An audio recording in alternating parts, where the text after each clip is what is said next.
Assalamualaikum warahmatullahi wabarakatuh. Halo Sobat Tajidid semuanya, apa kabar hari ini? Semoga semuanya baik-baik saja ya. Betul, nah pada kesempatan kali ini seperti yang bisa dilihat ya, ini mungkin tampilan yang cukup segar, cukup baru di channel kami Tajidid TV. Karena ada apa nih Bung Irfan? Ini kita mencoba untuk ada dobrakan baru gitu. Jadi kita tidak hanya fokus di streaming, kita coba untuk lebih berdampak lagi. Ini kira-kira program apa nih? Nah, jadi untuk program pada kali ini kami Tajidid karena sebagai media pembaharu ya harapannya mencoba menghadirkan segmen talk show yang kami beri nama Pojok Inspirasi. Dengan harapan di Pojok Inspirasi ini nantinya dengan talk show ini di obrolan-obrolannya dapat menghadirkan inspirasi-inspirasi bagi Sobat Tajidid semuanya yang mendengarkan dari rumah. Nah, untuk malam kali ini kita bakal ngebahas tentang pendidikan ya. Betul, tema untuk malam hari ini atau untuk segmen kesempatan kali ini ialah mengenai pendidikan. Pendidikan lebih apa itu? Pendidikan seperti apa rincinya, Bang Irfan? Nah, di PC Margasi sendiri atau di Margasi sendiri kan banyak tuh pesantren-pesantren ya. Oh iya, itu betul. tersebar di berbagai titik Daerah lah di daerah karena yang memang ada di PC Margasi ini cukup cukup luas juga ya. Nah, kebetulan untuk malam kali ini kita akan membahas tentang di pendidikan di khususnya di mana di pesantren nomor 75 Nanjung ya. Oh iya betul, di pesantren Persatuan Islam nomor 75 di Nanjung. Yang akan kita bahas nanti kurang lebihnya seperti bagaimana secara perkembangannya, kemudian sejarahnya seperti apa, ya terus ada jenjang apa saja di sana, kemudian apakah pendiri-pendirinya itu siapa saja. Nah, mungkin biar lebih apa ya? Biar kita lebih dapat info yang lebih jelas dan akurat kita ya, gitu. langsung saja undang yang bisa menjawab pertanyaan-pertanyaan kita ini. Dari kita ya, pertanyaan betul, dari kita yaitu Ustadz Hannibal untuk malam hari ini. Boleh dipanggil dulu mungkin? Oke, saya coba untuk jemput dulu ya. Tolong. Oke, seperti yang sudah kita lihat semua, kalau sekarang sudah ada bintang tamu kita ya, Ustadz.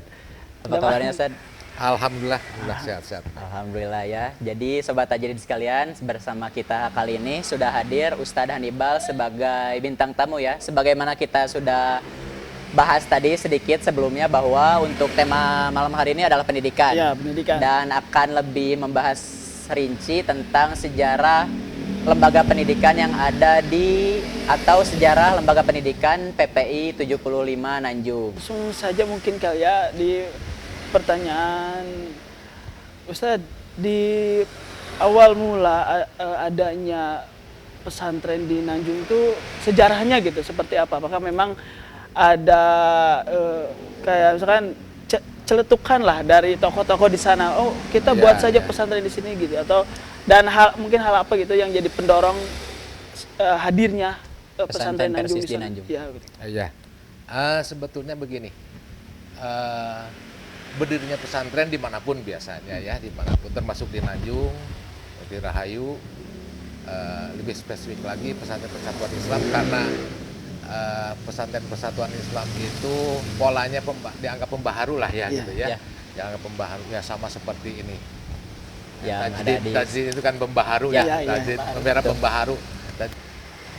Artinya merubah mindset lembaga pendidikan yang sudah ada dalam artian perubahan itu perubahan yang memang tuntutan masyarakat juga, termasuk pembaharuan dalam Islam itu termasuk di dunia pendidikan, termasuk pesantren-pesantren Persatuan Islam, wabil khusus di Nanjung ya, karena memang pada waktu itu orang-orang tua kami di Nanjung imbas dari mungkin lebih jauhnya lagi imbas dari perkembangan pembaharuan Islam di Timur Tengah ya.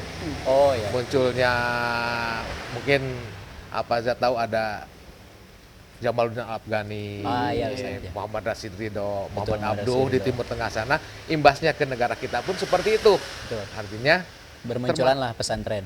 Bermunculannya pesantren. Lembaga pendidikan lah ya, lembaga pendidikan yang formal. Yang dulunya di kita kan yang dikenal dulu pesantren itu pesantren apa ya? Kalau dalam bahasa pesantren mah pesantren sorogan lah ya gitu ya. Yang mondok begitu. Mondok. Ya berangkat malam, pulang subuh, berangkat malam, Ya, pulang ya. subuh. Aktivitas-aktivitas seperti itu. Akhirnya lembaga pendidikan itu muncul karena memang tuntutan masyarakat ke hal yang seperti itu. Jadi pembaharuan lembaga pendidikan termasuk nanti pesantren itu menjadi jawaban atas hausnya masyarakat terhadap ilmu, haus masyarakat terhadap pendidikan, sehingga muncul lembaga pesantren. Termasuk di Nanjung.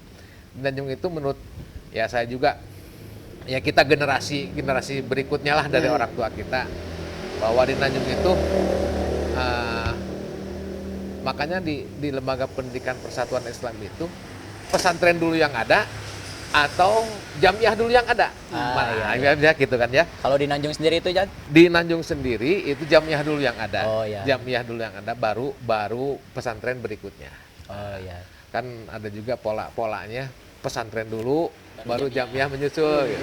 Nah, Nanjung kalau di sendiri- Nanjung jamiah dulu yang menurut cerita jamiah dulu yang ada, baru kebutuhan pendidikan baru Menghadirkan pesantren. pendidikan pesantren ya seperti itu. Jadi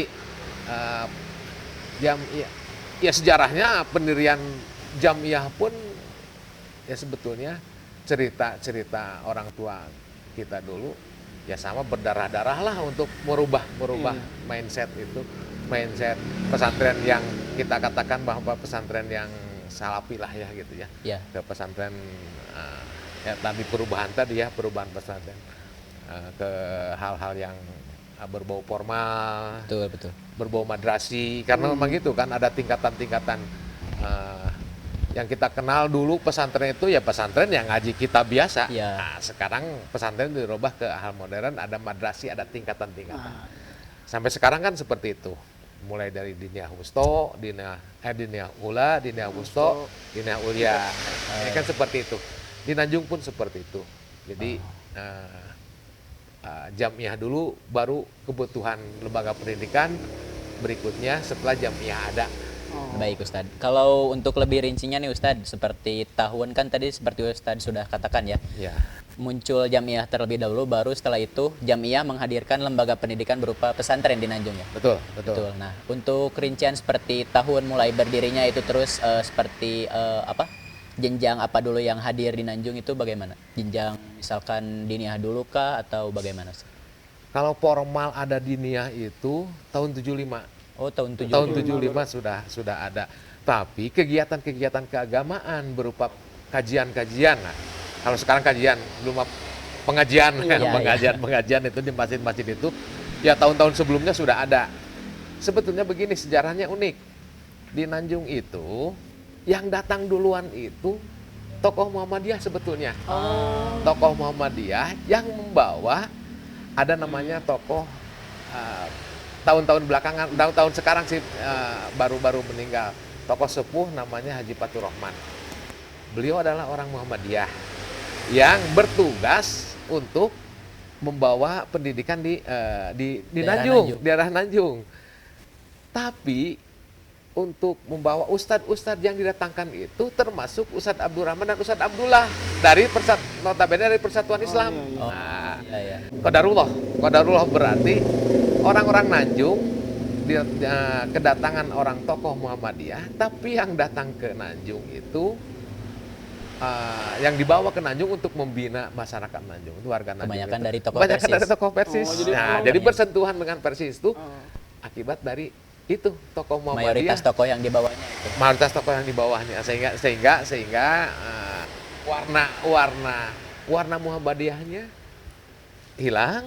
Ya. Justru warga masyarakat, termasuk tokoh-tokoh, termasuk orang tua kami dulu yang pertama berkenalan dengan dunia pendidikan itu, ya dibawa oleh tokoh Muhammadiyah, tapi bersentuhan dengan tokoh-tokoh dari Persatuan Islam. Termasuk yang paling intens itu di sana Al-Ustadz Abdullah Allahuarham dan Al-Ustadz Usman Solihuddin. Usman Solihuddin. Ya itulah qadarullah seperti itu. Jadi memang pada awalnya dari tokoh Muhammadiyah gitu yang awal datang. Tokoh Muhammadiyah. Itu bawa tokoh Persis ikut gitu. Untuk pengajian diisi oleh orang-orang tokoh-tokoh Persatuan Islam lah gitu. Tapi sebelum pesantren dibentuk itu memang sebelumnya tadi udah ada pengajaran biasa gitu. Talim-talib udah ada gitu. Sudah ada. Justru itu yang berdarah-darah itu sebelum itu. Nah itulah sehingga ada kasus apa ya, karena pembaharu tadi ya, ajaran pembaharu tadi ya, sebetulnya awalnya di situ ada tokoh namanya Ajengan lah ya, Iya, Ajengan Timi yang membina masyarakat, khusus di masyarakat Nanjung itu. Sampai suatu saat ketika orang Muhammadiyah menghadirkan Ustadz Abdullah ke sana, justru pemahaman pemikiran Ustadz Abdullah yang masuk ke warga masyarakat. Oh, iya. Jadi ada pemahaman baru yang dapat mudah diterima dan memang masuk rasional lah gitu ya, rasional, logik. Sehingga tersisihkanlah ini Ajengan Timi itu. Bahkan ya, akhirnya pada waktu itu terjadilah ya, termasuk bentrok fisik ya, fisik. Bagaimana kejadian di masjid itu apa? Karena ada terjadi perbedaan pemahaman, sehingga terjadi bentrok fisik. Itu sejarahnya seperti itu, sampai seperti itu. Tapi sehingga pada akhirnya yang berdiri itu lembaga jamiahnya, tadi kan jamiah kita ya, jamiah Persis, kemudian menghadirkan lembaga pendidikan secara kelembagaan yang formalnya itu benar-benar mulai terbentuknya pas tahun berapa itu Ustaz? Mulai ada hadir jenjang-jenjang. Jenjang-jenjang itu tahun 79. 79. Tahun 75 sudah ada rintisan, Ya. pengajian-pengajian. Akhirnya orang tua kami berinisiatif untuk tos we lah urang ngayakeun ieu diformalkeun. Ya. Nyontohnya ke Pajagalan. Oh, ke iya, Pajagalan. Karena waktu itu Pajagalannya. Pajagalan jadi sentra ini kan. Ya sebetulnya Pajagalan itu dulu sentra bukan hanya untuk wilayah Bandung. Tapi ya satu nasional lah kalau Nasional, bisa dikatakan. Tasik, Garut, termasuk Medan. Betul. Kebetulan teman-teman saya banyak orang Medan dulu pesantren karena memang sentranya di Pajagalan. Kalau sekarang kan sudah berubah mulai ya. bermunculan. Ada kiblatnya ke Tasik, ke Ya, Garut, di berbagai daerah sudah mulai hadir pesantren hadir Persis. pesantren. Dulu sentranya di Pajagalan. Itu kiblatnya ke Pajagalan. Sehingga banyak orang Nanjung yang nyekolahkan putra-putrinya ke Pajagalan, Menimba ilmu sehingga di Pajagalan. menimba ilmu Pajagalan. Inilah jadi bibit-bibit untuk mendirikan lembaga Oh, pendidikan iya. di Nanjung itu. Akhirnya yang setelah selesai menimba ilmu di Pajagalan ini kembali ke Nanjung membangun lembaga pendidikan di Nanjung. Lembaga pendidikan di Nanjung itu. Oh iya, baik. Tahun 79 berarti tadi Ustaz. Tahun 79, tahun 75 rintisannya sudah ada sebetulnya. Ya. Nah, ini Ustadz, untuk ketika masa perkembangannya, apakah memang ada lonjakan atau misalkan ya lurus-lurus aja gitu ketika masa perkembangan dibangunnya pesantren ini dari awal sampai sekarang gitu? Apakah pernah ada sedikit gesekan dengan masyarakat atau dengan pihak lain gitu? Penerimaan dari masyarakat Ya. awalnya bagaimana? Ya, di awal-awal saja sebetulnya. Yang pada akhirnya ya tadi karena yang dibawa itu ajaran yang memang rasionalitasnya tinggi, Dapat terus dipahami. dapat dipahami oleh masyarakat, sehingga ya tadi itu bergeser, pemahaman masyarakat bergeser. Jadi untuk wilayah bertahan itu, yang bertahan itu yang membawa paham baru ini, yang membawa paham baru ini, sehingga ya qadarullah seperti itu ya, sehingga dan memang secara generasi pun disiapkan, artinya yang anak-anaknya disiapkan untuk menimba ilmu di pesantren tadi itu ya di Pajagalan, sehingga apa yang mereka terima mereka pun sampaikan lagi Di kampung mereka, di Nanjung. mereka di Nanjung itu, sehingga ya generasi ke generasi seperti itu, sehingga menjadi Estafeta perjuangannya terus berlanjut. ya betul. Jadi gesekan mah ada, cuman alhamdulillahnya gitu bertahan sampai sekarang, bisa lewatin gesekan itu gitu. Ya betul sampai sekarang. Justru Sangat sekarang menarik sekali ya, Mbak Irfan. Jadi tadi seperti yang sudah kita dengar, dimulai dari perjuangannya itu sangat berdarah-darah ya Ustadz. Ya. Tapi sehingga pada akhirnya masyarakat bisa menerima, kemudian muncullah lembaga Jamiah Persis, sehingga akhirnya muncul juga lembaga pendidikannya pesantren Persis di Nanjung secara formal begitu ya Ustadz. formal ya betul. Nah untuk saat ini Ustadz, perkembangan di Nanjung saat ini sudah ada jenjang apa aja sih? Sepertinya penonton banyak yang penasaran ya, Sobat Tajidin. Dinia tentu ada. Ya, Dinia. Cuma di Nanjung karena kebijakan itu baru sampai tingkat sanawiyah. Karena ada kebijakan di Bigar Tarbiyah, di pimpinan pusat itu, di satu cabang itu tidak boleh ada 2 lembaga pendidikan yang lebih tinggi dari sanawiyah. Mualimin lah gitu. Kalau bukan kebijakan sih, itu memang sistem pendidikan persatuan Islam seperti itu. Uh, tapi karena memang kesiapan di Nanjung juga untuk lembaga formal lain seperti SMA, SMK atau aliyah kita belum siap dalam artian perangkatnya belum kita siapkan. Karena memang kalau untuk jenjang mualimin sebenarnya bisa saja cuma terbentur oleh aturan tadi. Karena di cabang Margasi sendiri sudah ada di Rahayu. Ada di Rahayu, jadi PP 45 yang tingkat mualimin. Jadi baru sampai tingkat sanawiyah. Kalau diniyah ada diniyah, ibtidaiyah, tingkat satu bahkan lembaga pendidikan anak usia dini pun sudah ada, alhamdulillah sudah ada. Ya. Jadi begitu sobat Tajidid sekalian, untuk jenjangnya sendiri di Nanjung itu ya, di pesantren Nanjung ada dari pendidikan usia dini tadi Ustadz, RA ini berarti? RA, kemudian ibtidaiyah, diniyah, dan juga sampai madrasah sanawiyah ya Ustadz? Sanawiyah. Tuh. Kita lanjut lagi Bung Irfan, bagaimana? Pastinya kan masih banyak pertanyaan ya, atau banyak informasi yang pasti kita korek terus gitu. Dan pastinya penonton juga semakin tertarik gimana gitu pesantren Nanjung ini. Nah langsung mungkin begini Ustadz, untuk di Nanjung sendiri apakah memang hanya ada PP 75 atau ada pesantren lain gitu, misalkan di daerah Nanjung sendiri gitu, kayak misalkan ada pesantren nomor lain tapi mungkin masih jenjang MIMD, atau mungkin di Nanjung hanya ada Nanjung saja gitu. Maksudnya di internal Jamiah Persatuan Islam? Maksudnya pesantren Persis lain juga, di Nanjung apa ada gitu, atau untuk hanya skup Nanjung Desa, Desa Nanjung itu kan mencakup ada Cibisoro, itu masuk Desa Nanjung itu di situ. Bisa masuk. Cibisoro, Dungus Lembu itu masuk Desa Nanjung. Jadi ada lembaga lain selain di Nanjung, termasuk di Cibisoro, di Dungus Lembu itu ada diniyah, baru sampai tingkat diniyah. Ya, alhamdulillah lembaga-lembaga itu tetap bertahan walaupun jumlah santri ya terbatas tiap dari daerah-daerah yang tadi saja. Ya, karena memang untuk sampai tingkat sanawiyahnya biasanya mereka untuk melanjutkan ke tingkat lebih tingginya kalau nggak ke Nanjung ke Rahayu. Di niyahnya di Cibisoro, di niyahnya di Dungus Lembu. Nah, itu biasanya orang tua menyekolahkan anaknya untuk tingkat diniyah di situ, untuk lanjut yang berikutnya ada yang ke Nanjung, untuk sanawiyah ada yang ke Rahayu juga gitu. Nah, gini Ustadz, kan pasti orang tua ketika ingin mendaftarkan anaknya pada pesantren pasti kan melihat kualitas pesantren itu seperti apa gitu. Program yang ditawarkan pesantren seperti apa gitu, apakah ada program unggulan. Nah, di Nanjung sendiri program apa yang ditawarkan oleh pihak pesantren gitu sehingga menarik perhatian para orang tua gitu, atau mungkin program unggulannya seperti apa gitu? Ya, ini pertanyaan menarik juga karena memang ini jadi khas lembaga pendidikan sekarang sebagai tawaran untuk orang tua menyekolahkan ya.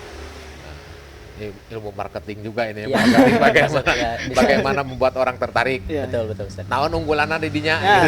Biasanya seperti itu. Biasanya seperti itu ya. Trennya sekarang kan ke lembaga pendidikan itu memang ini yang jadi tren sekarang, ke tahfidz ya. Tahfidz. Jadi ada tahfidzul Quran yang itu masih menjadi tren unggulan, Kebetulan di kami itu kurikulum kan dua kurikulum, kita memakai dua kurikulum, kurikulum Kemenag sama kurikulum pesantren, dan itu dipadukan. Kami tidak memberikan tidak menerapkan mana yang lebih unggul. Apakah untuk jenjang ini kurikulum pesantren lebih dominan atau ini lebih dominan kurikulum Kemenag? Tapi coba untuk dipadukan begitu. Tetap dipadukan, cuma kami memang melihat ya istilahnya kurikulum merdeka sekarang itu memberikan kemerdekaan karena memang santri-santri kita kan orang-orang merdeka. Orang-orang merdeka itu ya orang yang tidak tergantung dapat tekanan dari manapun, baik dari orang tua, dari pesantren. Ya kita berikan kebebasan, tapi kita juga memberikan arahan gitu. Arahan Yang jelas tujuan pendidikan tercapai. Tujuan pendidikan ya sebetulnya bukan hanya mencerdaskan kehidupan bangsa, justru kita memberikan tujuan pendidikan ya sebetulnya pemahaman kami, tujuan pendidikan itu justru membebaskan manusia. Membebaskan manusia itu ya anak-anak santri-santri kami tuh berikan kebebasan, karena memang kalau dipaksakan ya rata-rata untuk masuk pesantren untuk jadi apa? Ya. Orang tua kan biasanya jadi Kadang- soleh, jadi ustadz, Iya, jadi padahal peminatan berbeda-beda ya, betul, peminatan betul. berbeda. Nah, justru pemikiran itu diakomodir oleh pesantren-pesantren Islam di Tanjung, sehingga memberikan kesempatan kepada anak-anak santri untuk berkembang sesuai dengan zamannya, sesuai dengan minatnya, peminatannya. Jadi para santri mengekspresikan dirinya masing-masing. gitu, Ya, Ustaz. itu. Jadi kan suka ada tuh pendapat dari orang keluaran pesantren pasti ujung-ujungnya jadi ustadz, Jadi jadi pasti ke pesantren lagi gitu, nggak bisa keluar umum lah gitu. Ya, Nah, justru makanya itu pendapat yang Keliru mungkin ya. yang keliru ya yang mungkin. dulu seperti itu, Iya. mungkin dulu seperti. Justru sekarang kita memfasilitasi mereka. Bahkan di 75 Tanjung itu kita mendorong alumni pesantren itu untuk jenjang, misalnya mereka bisa pilih sesuai dengan ini. Ada yang mau keluar Bandung misalnya, kita berikan pilihan, dan kita juga berikan masukan karena memang jangan seperti ini, tekanan orang tua, bukan tekanan orang tua itu dalam artian pilihannya bapak dipiarang tadinya gitu, karena memang misalnya keluarganya sekolahnya dulu dari bibinya ini di situ, padahal anak Tidak mau di situ. Jadi dipastikan dulu apakah keinginan sendiri atau tekanan begitu. Ustaz. Nah, itu difasilitasi oleh pesantren, sehingga memang sesuai dengan peminatan, dan kita juga ya kita mah orang tua ya, apalagi kita sebagai asatid guru itu tidak mungkin bahasana tidak mungkin menjerumuskan anak untuk ke hal-hal yang kurang baik. Gitu. kurang baik, apalagi tidak baik ya. Ya. Justru kita memberikan kesempatan kepada mereka. Ya itulah yang sebenarnya inti pendidikan itu di situ kan. Inti pendidikan memberikan kebebasan kepada anak untuk berkembang. Ya. Jadi growth mindset itu difasilitasi, dikembangkan, diarahkan, betul. bukan berarti disetir, bukan berarti dikendalikan ini, cuma diberikan arahan saja. Karena memang intinya pendidikan itu kan bukan kita mengajarkan mereka, tapi kita memberikan pilihan-pilihan kepada mereka. Itu mindsetnya seperti itu di pendidikan kita. Berada di pesantren memang para santri dapat mengekspresikan impiannya mereka. Tapi juga tetap diawasi atau dibimbing agar tidak keluar dari tentunya ajaran Al-Quran dan Sunnah. Betul. Nah, tetap kesolehan mah harus ditanamkan ya gitu ya. Di samping kurikulum yang ada di sana, gitu ya, pelajaran agama saja, pelajaran mendunia apa saja. Nah kan biasanya yang mendukung, misalkan ada santri yang bakatnya di luar akademik. Nah, biasanya yang mendukung kan ekstrakurikuler. Ada Tanjung sendiri, kira-kira ada tidak dari ekskul di sana? Ya. Pengembangan ekskul itu jadi ada di pesantren 75 Tanjung, termasuk kegiatan-kegiatan kepanduan, termasuk kalau memang ada anak yang minat bersama olahraga. Biasanya kan ya anak-anak sekarang kalau nggak karena fasilitas ada main bola misalnya, futsal, ya itu tetap kita minat mereka itu kita arahkan, kita fasilitasi lah, ya, termasuk kegiatan-kegiatan akademik ya tidak dilupakan juga, ya jangan sampai akademiknya kemudian itu tidak termasuk kajian-kajian. Memang sejatinya kalau pesantren yang dipelajari kan bahasan-bahasan kepesantrenan kan gitu. Ilmu agama, tapi kita juga kadang itu melupakan minat anak santri sangat bervariatif. Variatif justru kadang-kadang orang tua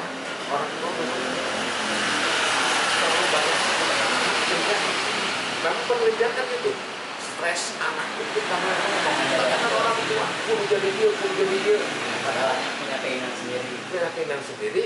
karena memang punya kemampuan berbeda. Ya betul. variatif lah gitu. Sehingga tugas pesantren lah, tugas lembaga pendidikan lah mengakomodir itu. Kemudian Mengarahkan. Nah itu tugas kita, tugas pesantren seperti itu seharusnya mestinya gitu. Nah, yang saya tanyakan lagi itu ketika awal adanya pesantren ini sampai sekarang ada perubahan lagi kan dulu pesantren kan dari segi nilai yang dibawa gitu. Ya. Atau dialog dan semacamnya itu mungkin dari awal ada sampai sekarang masih saja ada perubahan. Kalau yang ditanyakan secara perjalanannya secara khas pesantren Persatuan Islam itu tidak luntur ya. Khas pesantren spesifik lagi khas pesantren Persatuan Islam. Kajian-kajian terakhir tingkat sanawiyah, tingkat hidayah sudah, meskipun ya tingkat hidayah bukan tafsir sebutnya, terjemah dasar-dasarnya sudah diperkenalkan untuk tingkat sanawiyah. Tafsiran meskipun tafsiran tafsir itu tidak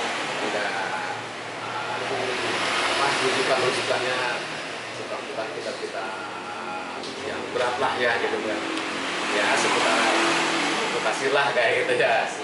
Sehingga si santri pun dapat memahami dengan cukup cepat dan Ya. dengan makna yang tersirat dalam Al-Quran itu sendiri. Ya, itu nggak ada perubahan yang perubahan dalam kurikulum terutamanya. Terus peminatan alhamdulillah sebetulnya justru trennya untuk menyekolahkan ke pesantren itu untuk melingkup masyarakat sekitar gitu ya, itu meningkat tinggi. Sehingga justru sekarang itu permasalahan muncul itu bukan justru karena lokal yang kurang, bukan Justru peminatnya banyak dari luar. peminatnya banyak dari luar.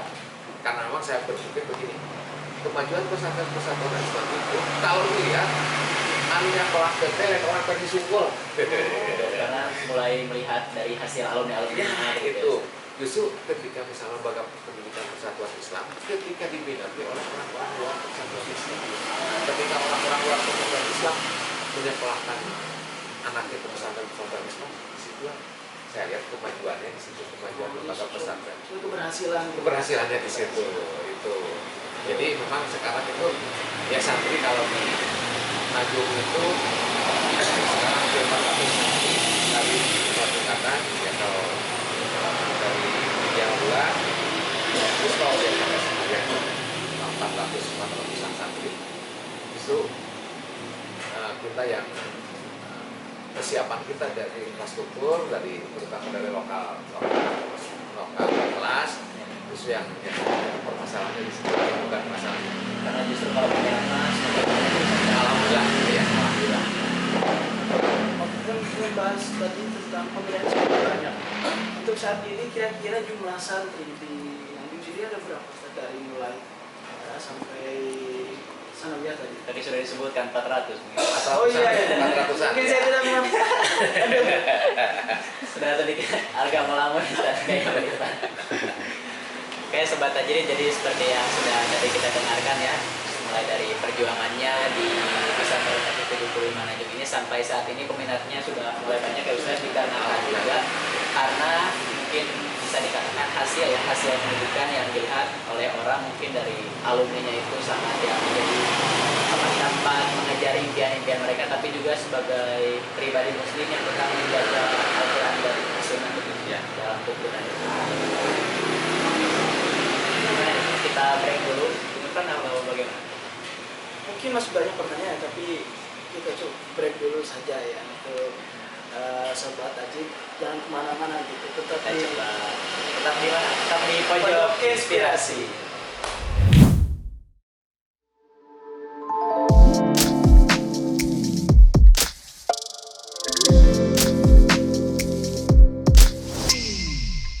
Baik, halo, kembali lagi Sobat Tajridin bersama kita di mana ini Bung Irfan? Masih di pojok inspirasi. Pastinya dengan narasumber yang masih sama ya, dengan tema yang masih sama juga ya, Iya. mengenai pendidikan. Kita lanjutkan kembali nih karena masih ada pertanyaan-pertanyaan yang nggak kalah asik, nggak kalah menarik gitu ya. nggak kalah penting untuk kita tanyakan. Nah, oke. Jadi kita lanjut Ustadz gini. Di pesantren Nanjung sendiri itu karakteristik santri seperti apa? Apakah memang ada santri yang bandel, yang memang setiap hari istilahnya distrap lah gitu. Jadi Karena bervariatif juga ya Iya. karakter-karakter. jadi nah untuk pernah tidak ada kebandelan santri itu mengundang emosi gitu. Nah untuk menanggapi santri seperti itu gimana Ustadz? Momen penanganan dari asatidnya seperti apa? Ya, tentu ya tidak bisa dipungkiri lah lembaga pendidikan itu ada saja santri yang seperti itu dimanapun sebetulnya.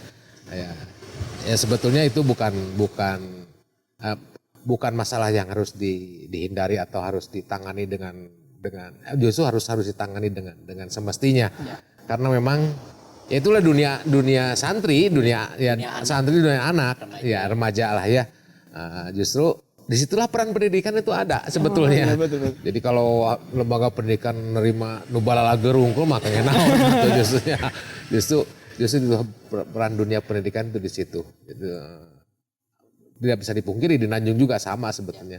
Adapun treatmentnya ya kebetulan memang keterlibatan santri itu termasuk lembaga-lembaga yang ada di pesantren itu bukan hanya termasuk ada lembaga kesiswaan kan, lembaga kesantrian, bidang kesantrian di pesantren, termasuk santrinya sendiri ada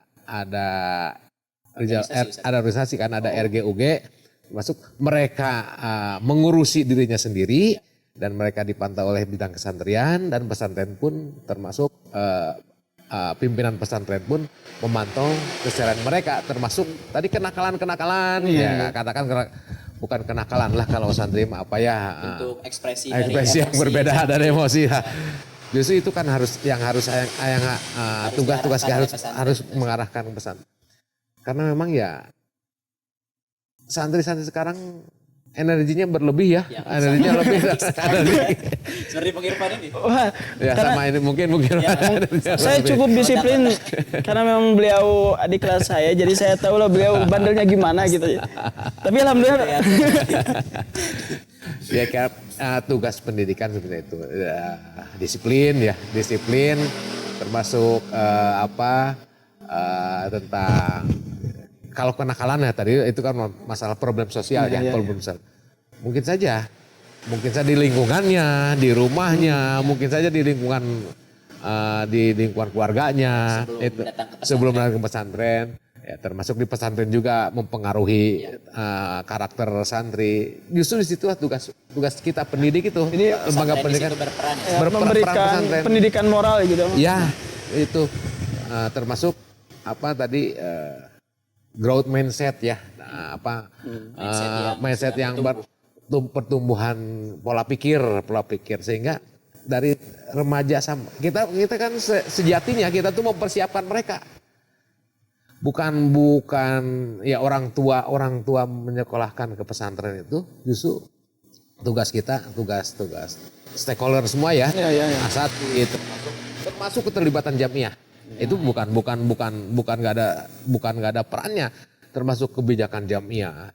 Bagaimana kan permasalahan, alhamdulillah kalau di Margasi kan kita ada LAZ, ada pimpinan cabang, jamiah itu sangat berperan penting dalam perkembangan pesantren pendidikan di jamiah, khususnya di pesantren Persatuan Islam ya, termasuk pemberian kalau dalam segi finansial orang tua tidak kemampuan orang tua untuk termasuk pengadaan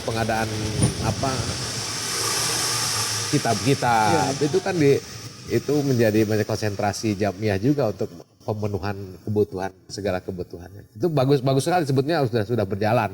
Jadi ada sinergitas antara lembaga pendidikan dengan jamiah. Jadi jamiah itu bukan hanya aku-akuan ayah lembaga pesantren ini tapi tidak keterlibatan dalam membantu ya. Termasuk dalam finansial. Alhamdulillah sebetulnya di peran jamiah itu besar sekali di kita.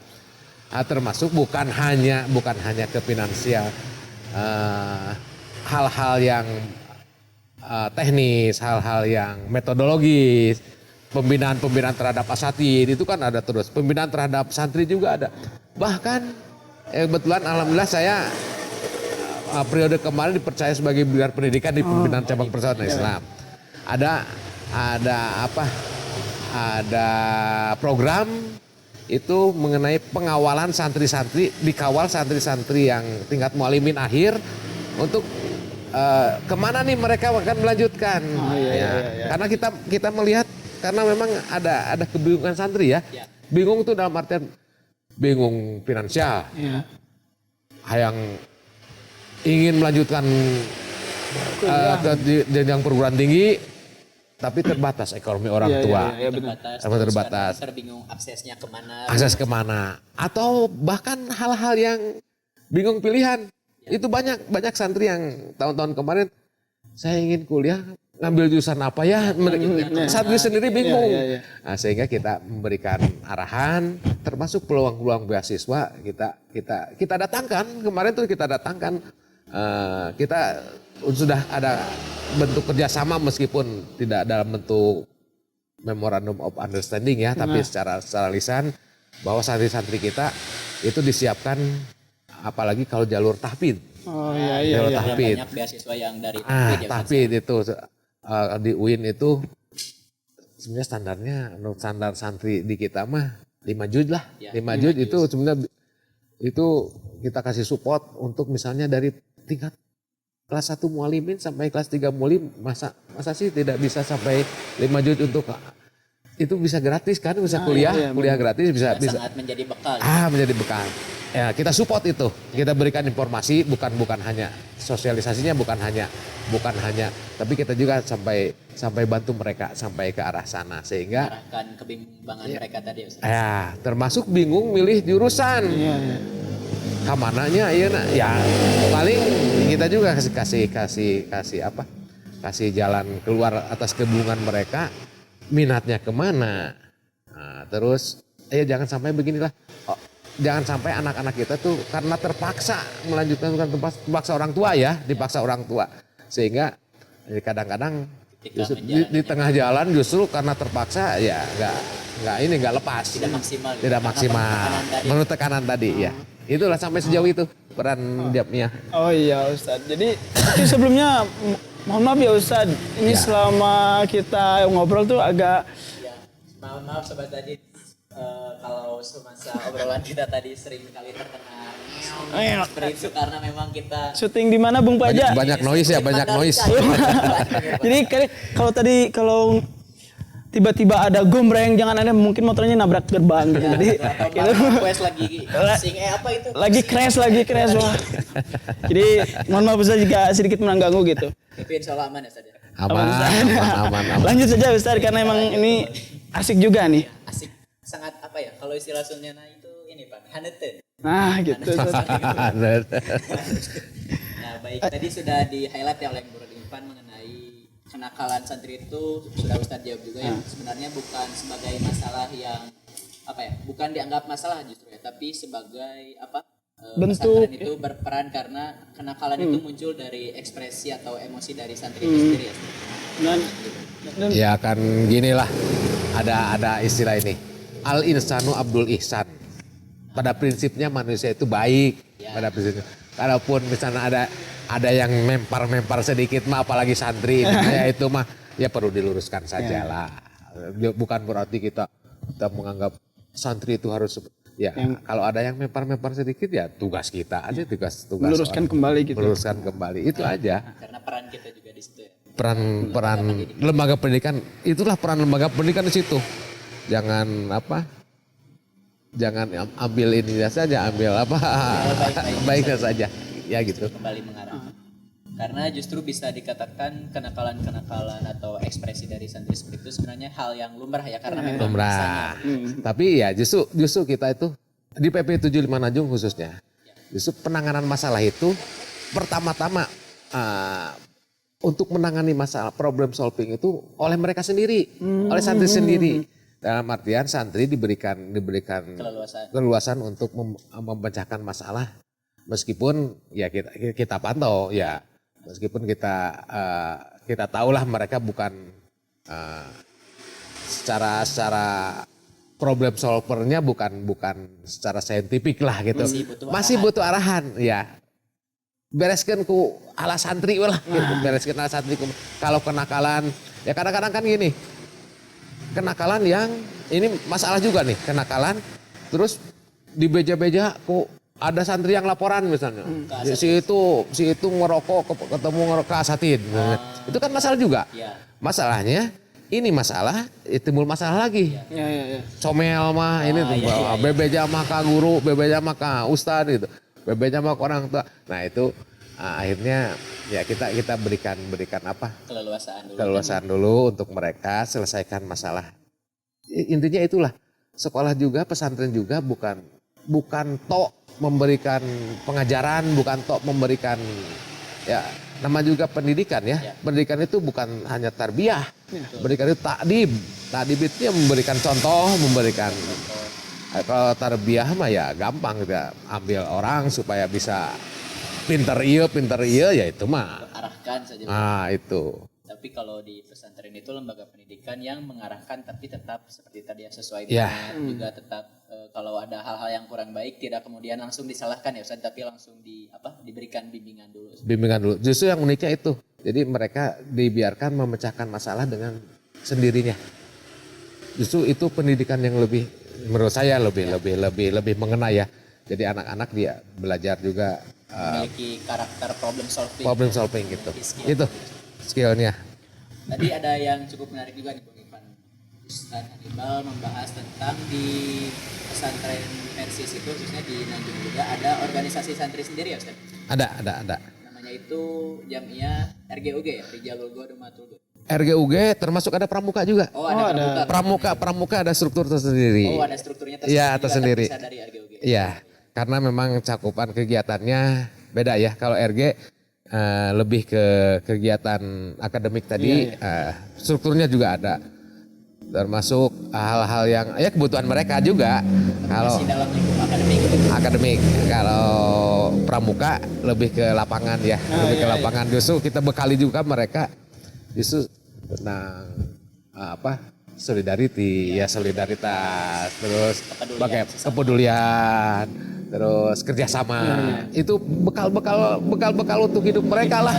Selanjutnya. Iya itu justru bekal itu yang dibutuhkan oleh santri sebetulnya itu. Untuk mendewasakan diri mereka juga. Itu ya itu kuncinya untuk mendewasakan santri itu. Karena di pramuka mungkin ya bekal-bekal yang didapatkannya untuk soft skill di lapangan ya tadi. Betul. Jangan salah begini. Meskipun kita santri di pesantren Persatuan Islam, ada Islamnya. Ketika dibawa ke gunung mah aya keneh nu ieu geuning aya keneh sieun apa karena memang sieun jurig lah sieun apalah kan gitu. Hal-hal mistis mungkin ya. Nah, makanya ada di situ konseling tauhid. Di pesantren itu ada konseling tauhid untuk santri sehingga problem-problem di rumahnya kadang orang tua ada laporan. Anak saya masih kene sieun ke kamar mandi sendiri juga masih takut. Nah, itu kan masalah. Terus bagaimana treatment? Termasuk kita ajak justru kita treatmentnya dibawa ya biasanya tiap tahun tuh untuk santri sanawiyah ya. Outing ke alam gitu. Outing ke alam. 3 hari biasanya mereka 3 hari 3 malam biasanya di Cipada atau di mana lah gitu ya. Di Gunung Manglaya Gunung Burangrang. Termasuk ada jurit malamnya. Yaitu bekal untuk mereka, kemandirian mereka, terus kesiapan mereka ketika sendiri. Ketika sendiri ya justru kita hakikatnya sebenarnya kita mempersiapkan kita ketika sendiri kan. Nanti kita di akhir hidup kita pun nanti kita sendiri. Iya, di alam kubur kita kan sendiri kan. Betul kan? Nah itu mempersiapkan itu. Jadi kesiapan untuk itu. Jadi mental disiapkan sampai sejauh itu kita mempersiapkan mental mereka sehingga ketika berbaur dengan masyarakat mereka sudah siap, mentalnya sudah siap, bekalnya juga sudah kita siapkan gitu. Ya intinya tadi sebenarnya kita mempersiapkan mereka untuk hidup bermasyarakat lah gitu. Jadi di pesantren itu disiapkan untuk hidup bermasyarakat. Tadi dimulai bukan dari lingkungan akademiknya saja begitu ya? Ya. Tapi juga disiapkan dari segi kesiapan istilahnya tadi soft skill individu ya untuk menghadapi kemudian masalah-masalah yang akan mereka terjang nantinya di masyarakat. Nah, apakah masih ada? Masih ada. soalnya masih asik nih, masih asik.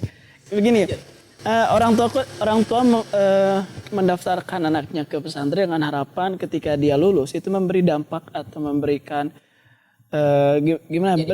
menjadi bekal untuk bermanfaat bagi masyarakat gitu, Ustaz. Nah, dari pesantren Nanjung sendiri apakah ada program misalkan atau enggak, kalaupun tidak program atau apakah ada peran santri ketika di jamiah gitu, misalkan seperti mencoba untuk ikut mengisi pengajian atau semacam itu, apakah ada seperti itu gitu? Ya, pesantren justru melibatkan santri, termasuk bukan hanya kegiatan ritual ibadah seperti itu, termasuk di kegiatan Idul Kurban misalnya ya, Idul Kurban, santri-santri itu keterlibatan santri bukan di pemotongannya ya, di distribusinya, mereka distribusi kurban. Termasuk keterlibatan mereka di kegiatan Ramadan. Jam terbang untuk memberikan jam terbang kepada santri yang sudah siap, karena memang kita sudah siapkan. Tidak semua santri toh. Diseleksi lagi yang sudah siap misalnya untuk memimpin taraweh. Itu sudah ada. Santri sanawiyah tuh yang udah siap kita berikan manggung lah gitu ya, manggung karena memang kesiapannya kesempatan untuk jam terbang itu penting bagi santri, sangat harus untuk santri karena ujian mental santri, terus yang di belakangnya yang dulu mah memang bukan tabu ya, dulu mah kesempatan itu tidak diberikan ya, mungkin dari sekarang juga konteks sekarang ada beberapa lembaga yang tidak memberikan itu, kiai terus ya mah santri nama di ararantep. Nah justru itulah kesempatan untuk memberikan jam terbang kepada santri sehingga mereka siap manggung. Sebagai bentuk pengkaderan dari pesantren. Pengkaderan ya itu betul. Keterlibatan di Ramadan ya gitu ya, di Ramadan. Apalagi di jamiah ada kegiatan-kegiatan yang sifatnya sosial. Seperti seringlah di jamiah Persis misalnya untuk donasi untuk Palestina. Santri itu dilibatkan bagaimana untuk memberikan empati santri rasa sosialnya kepada saudara-saudaranya yang ada di luar sana, masuk siaga bencana atau kemarin membantu ke Palestina, karena itu mereka dibiasakan untuk mengorganisir kegiatan-kegiatan amal. Nah, seperti charity untuk kegiatan yang sifatnya untuk menarik donasi dari warga masyarakat. Kemudian disalurkan ya itu karena kan diwadahi juga kan di jamiah itu ada wadahnya, ada saluran untuk donasi ini, donasi Palestina, donasi bencana di mana, santri itu terlibat di situ. Bahkan santri itu ada Car Free Day kan, kalau di Margasi itu ada Car Free Day. Car Free Day itu setiap kalau ada penggalangan dana itu turun ke jalan mereka. Itu kita meskipun jam belajar biasa hari Ahad kan dia belajar. Karena itu hari Ahad. Ya silakan. Itu pembelajaran bagi mereka. Satu, menanamkan rasa tadi empati. Kedua, bagaimana mereka mengorganisir, itu kan bukan hal mudah. Untuk ngagiring santri bawa kenceleng, dan itu kadang-kadang ada kan awalnya malu-malu mereka, tapi akhirnya karena tuntutan bahwa mereka niatan untuk ikhlas membantu saudara-saudaranya, mereka semangat. Tumbuh kesadaran. Itulah di situ pembelajarannya gitu. Karena secara tidak langsung juga turun ke jalan seperti itu, mereka secara tidak langsung berdakwah juga ya Ustaz? Betul. Jadi seperti itu Sobat Tajrid. Saking asiknya nggak kerasa ya udah sekitar sejam kita ngobrol ya gitu. Betul nih, durasi udah sejam ini teh. Sudah tidak terasa. Itu dari belakang udah gini-gini tadi. Jadi untuk terakhir Ustadz, kira-kira apa harapan Ustadz untuk pendidikan di pesantren Nanjung gitu? Serta harapannya untuk pendidikan secara umum dari Ustadz, statement dari Ustadz, silakan Ustadz. Untuk closing statement Iya. Harapan Ustadz untuk pesantren di Nanjung sendiri seperti yang tadi Pak katakan, juga mungkin harapan Ustadz untuk pendidikan secara umumnya ke depan bagi bangsa kita. Ya sebetulnya gini ya, kalau ada kan statement gini, mencerdaskan kehidupan bangsa. Sering-sering sekali kita. Sering kita dengarkan. Sangat sering. Itu menjadi undang-undang pendidikan sudah mencerdaskan kehidupan bangsa. Terlalu jauh kalau kita berpikir itu ya. Terlalu jauh dalam artian begini. Itu tugas, itu otoritas Tuhan lah gitu ya. Otoritas Allah, kita mah hanya memberikan jalan saja. Sebetulnya kita penggiat-penggiat pendidikan, para asatid, stakeholder pendidikan itu hanya memberikan jalan saja. Adapun ya jangan sampai begini. Ada di pesantrenkeun tapi budak teh angger keneh baong, bukan salah pesantrennya kan gitu. Karena pesantren sudah mengarahkan, tapi kemudian pendidikan juga dibutuhkan di rumah ya Ustaz? Ya, Di rumah. Itu pendidikan itu ya simultan lah, bukan hanya di lembaga pendidikan. Termasuk di rumah bagaimana. Tadi itu pendidikan itu bukan tarbiyah. Pendidikan itu takdib. Perlu diingat Sobat Tajidid. Jadi termasuk pola contoh. Pola memberikan contoh, memberikan teladan. Nah itu sehingga apa yang kita harapkan ya saya berharap justru bahwa kita menempatkan pendidikan sebagaimana mestinya pendidikan. Jadi pendidikan itu bukan hal sepele, bukan justru antara yang pendidik dengan yang dididik itu menjadi subjek. Bukan yang dididik, anak didik itu bukan objek. Jadi justru mereka menjadi subjek pendidikan. Sehingga kesadaran para guru, para pendidik, para orang tua, khususnya para orang tua.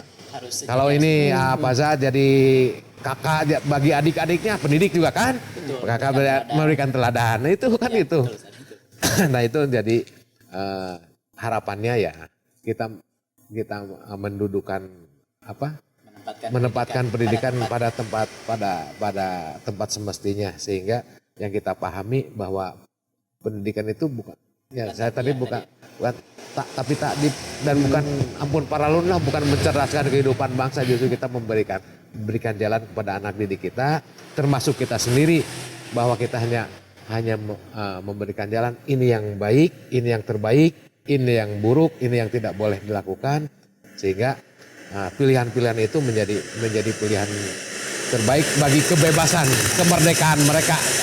Hakikatnya kan kita mendidik orang merdeka. Kalau orang yang terbelenggu, orang yang terjajah justru tidak bukan mukalaf kan, bukan sulit dan bukan masuk ranah kita ya itu. Ya itu aja harapannya, mudah-mudahan kita bisa menempatkan pendidikan di tempat yang semestinya. Jadi begitu Sobat Tajidid, closing statement dari Ustaz tadi sebagaimana dijelaskan, pendidikan itu berjalan semoga tetap ada sebagaimana mestinya ya Ustaz. Dan jalan pendidikan itu berjalan dengan cara tahdib atau memberikan teladan begitu ya Ustaz, bukan hanya sekedar tarbiyah. Bagaimana Bung Irfan? Ada tambahan? Cukup mungkin untuk para penonton, jika tertarik nanti ada episode baru ya, episode yang lainnya gitu. Jangan takut, masih ditemani oleh kita ya gitu. Masih bersama kita, saya Faza dan ini saya Irfan Yusron di acara Pojok Inspirasi Tajidid Talk Show. Kali ini bersama Ustaz Hannibal. Ustaz, terima kasih. Terima kasih Ustaz. Sama-sama. Mudah-mudahan terus berkembang. Amin Ustaz. Baik, Sobat Tajidid, untuk Pojok Inspirasi segmen kali ini temanya tadi pendidikan, Pendidikan, betul. Mantap. Sangat seru. Saya sebenarnya pengen sampai subuh, tapi kasihan yang edit gitu, jadi makanya kita langsung kita cukupkan sampai sekian. Assalamualaikum warahmatullahi wabarakatuh.